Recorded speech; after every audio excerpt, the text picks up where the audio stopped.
Look, what I've got for you today is a good news story. An Australian company doing some very, very good things, digitizing utilities in the APAC region. I'm sharing my screen with you, and I'm hoping that you can actually see that clearly. This will be on our website. I would encourage you to go and have a look at it. In particular, there are some important disclaimers and there are some important risk items at the back of the presentation that I'm not going to take you through, but it will be on our website. Look, there's really three main themes to today's presentation. One was that 2022 was a stellar year for us. It was a record year for X2M. We listed on the 22nd of September last year. We did all the things that we said we were going to do. Really strong news flow, really strong revenue growth, strong growth in key matrices that I'll take you through. The second key theme is that the outlook for 2023 and the guidance we're giving you is that we expect the momentum to continue into 2023, and July has been a very, very good start to the financial year for us and set the foundations for what I think will be a strong 2023. And finally, the third point I want to talk to you about is the entry of X2M into the Australian market. We're focused on the energy sector, where we've won a number of mandates in other geographies, and that we're going to bring that to Australia, and that we're raising some capital at what we believe is a compelling offer price. In terms of a company update, we finished the year with $10.4 million of revenues. That's not audited as yet. The audited results will be out in due course. That's up 82% on PCP. Of particular relevance is that the quarter was up 133% on the same quarter last year.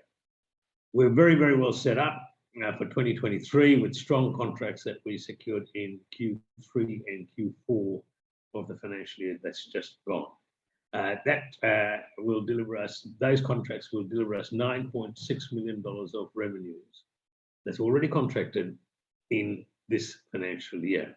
So 95% of last year's full year result is already contracted for 2023. Connected devices on the platform is an important metric for us. It is what will drive SaaS revenues in 24 and 25, and that's up almost 100%.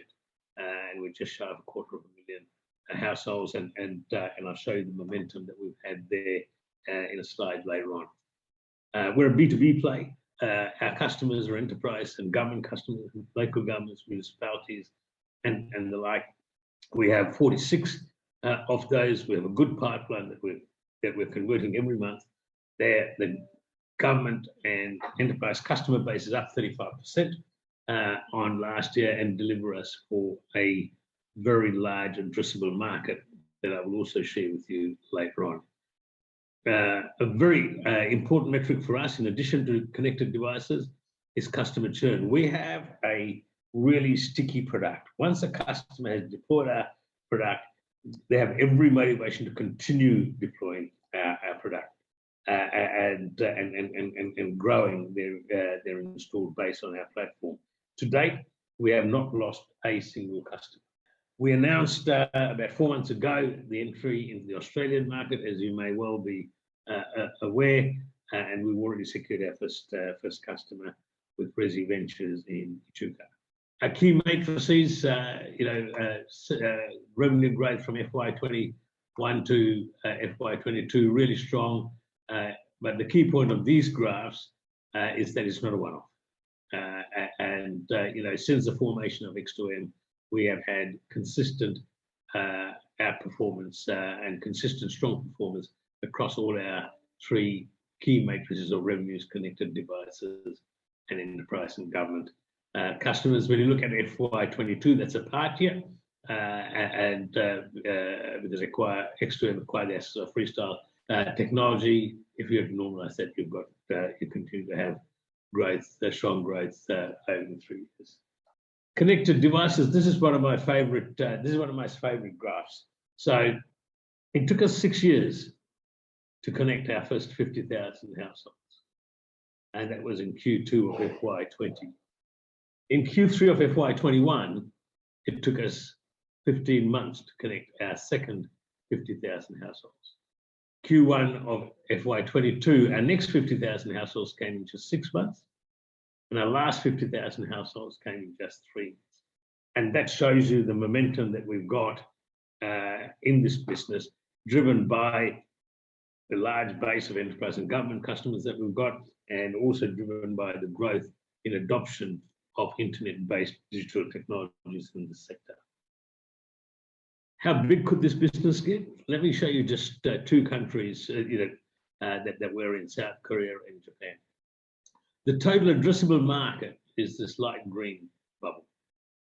In South Korea, that represents an addressable market for us of about $950 million. Of that, our existing customers, the customers that have already got deployments on our platform, account for about half of that addressable market, $426 million. Once a customer deploys our technology for about 3 or 4 key reasons. One is we automate manual processes and we improve profitability by reducing costs. We detect leaks and we enhance public safety and we reduce wastage. We provide rich customer data to enhance the level of customer service. That's what we do. And once the customers made the strategic decision to deploy our technology, then they tend to each month or each quarter, each 6 months, add to replace their old analog meters with digital devices. So the turquoise blue here says that of the addressable market of existing customers, that's how much revenues we've generated to date. So the rest of it is what's available to us. And 55% of our revenues come from these customers placing repeat orders. So expect to see this turquoise number get larger over the next few years. And the light yellow bubble tells you that a lot of that momentum's come in the last 12 months, and we expect that to grow. So, if you're looking at this business, look to see us adding enterprise and government customers and pushing this blue out. Look to see us getting repeat orders and filling up. And similarly in Japan, 50 million households, almost half of them are on bottled gas.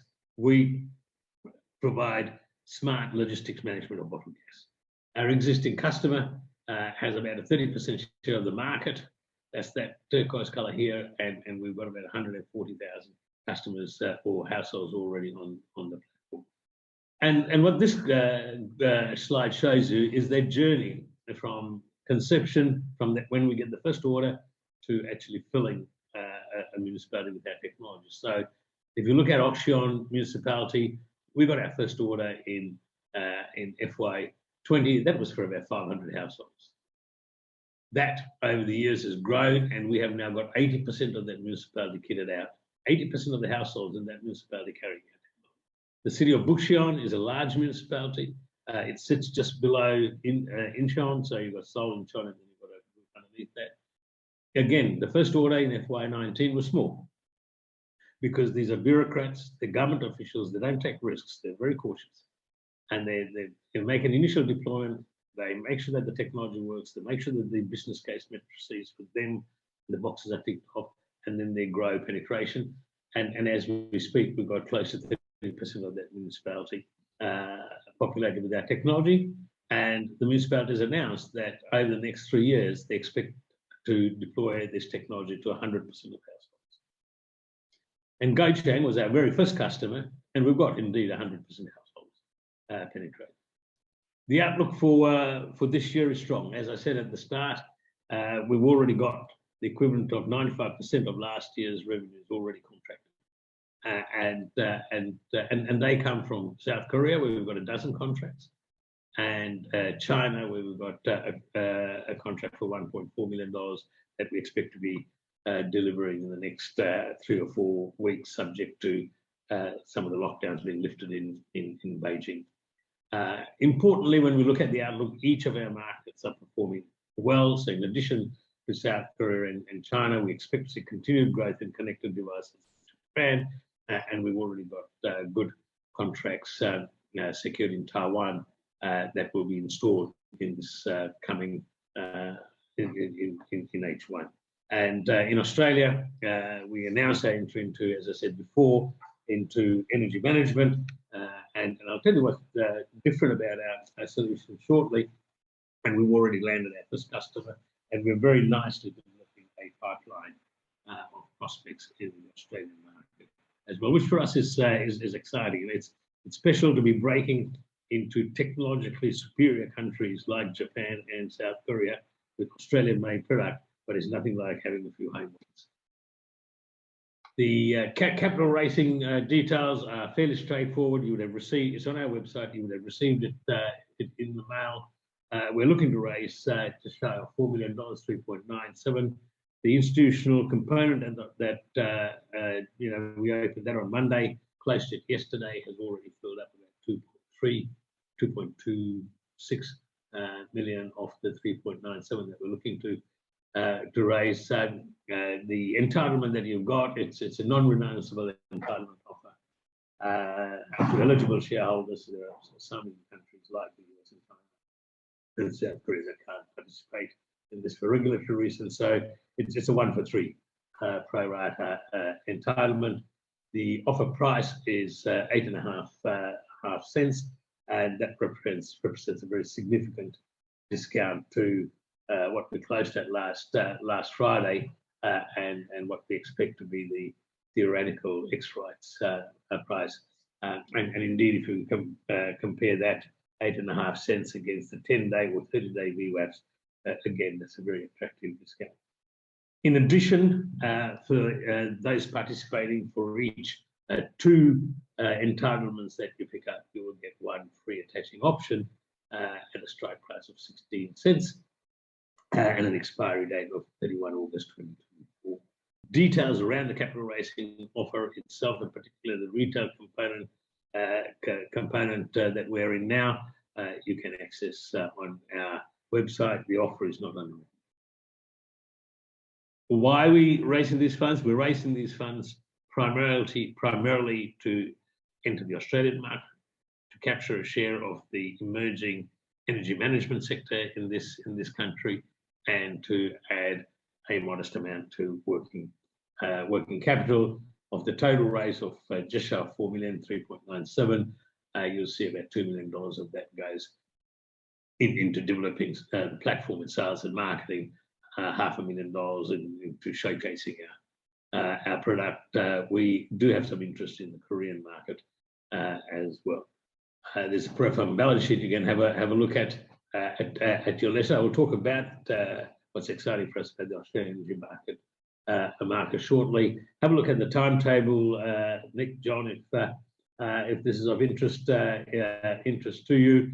And again, that's on the website. We are here on the 27th of July. We lifted our trading halt, and all of the activity that relates to you then occurs between the 27th and the 17th when it closes, and we announce we'll announce the results of the offer on the 19th of August.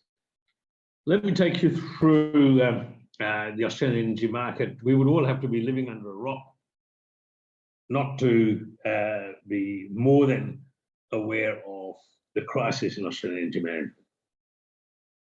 Our plans to enter this market started before that. It started before that because the whole world is moving towards net zero, towards reducing carbon, towards enhancing renewables. So despite the current crisis, there was a ready-made market for us, and the current market environment for energy just gives us added momentum. And what's driving that is the disruption that's being created to the value chain in the energy distribution sector, and particularly when it comes to the retail component. The retailer is being disrupted by alternative energy sources. That's what we call behind the meter.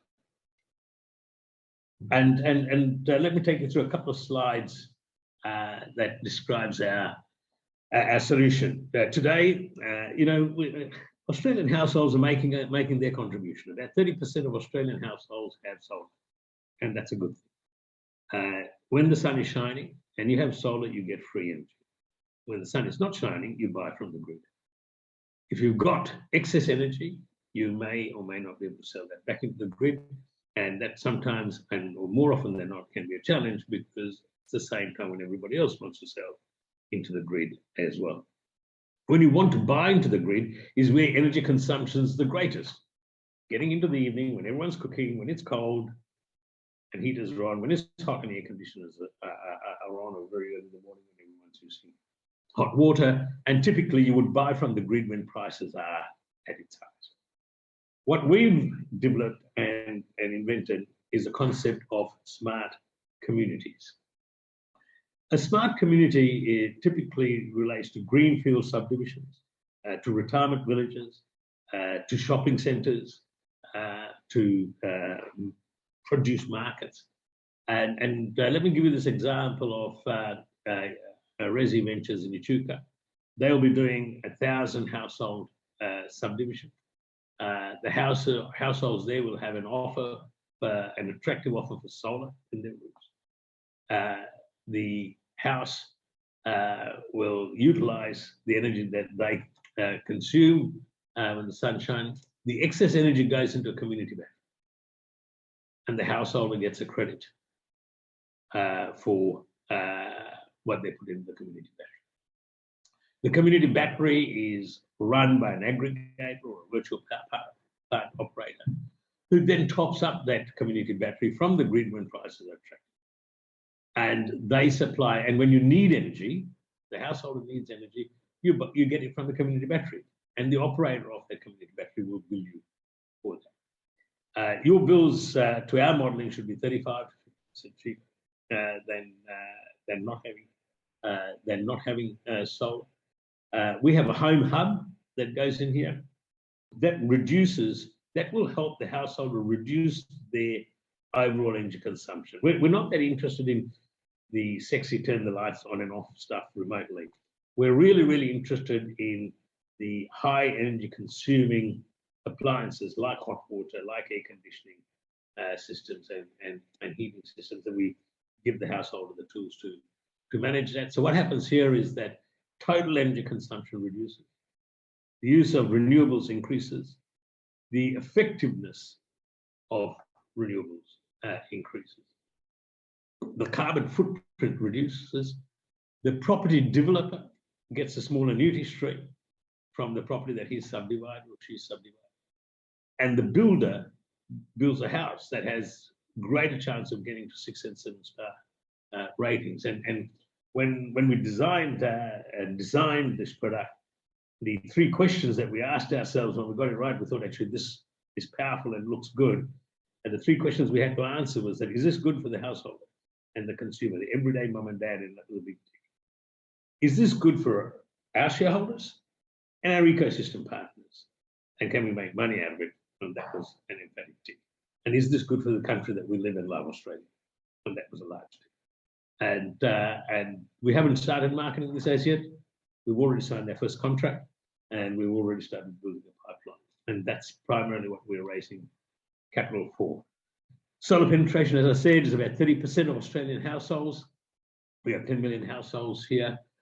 We're expecting solar penetration to continue to drive harder, and we're expecting somewhere between 600,000 and 700,000 households in the next 3 years to have solar, and we think we can bring them smarter solar. Our revenue, the 3-pillar test is covered in this particular slide. I jumped ahead of myself. And the revenue model is really twofold. You can buy a hardware and we get a margin on that. We don't have an ambition to be a hardware company, but it's a great enabler. You can bring your own hardware and we'll charge you a connection fee or an upfront fee. And then there's a monthly SaaS revenue fee, which is a high margin, recurring annuity style revenue stream for us. I'll stop there, Nick, John. And that takes me to the end of my presentation.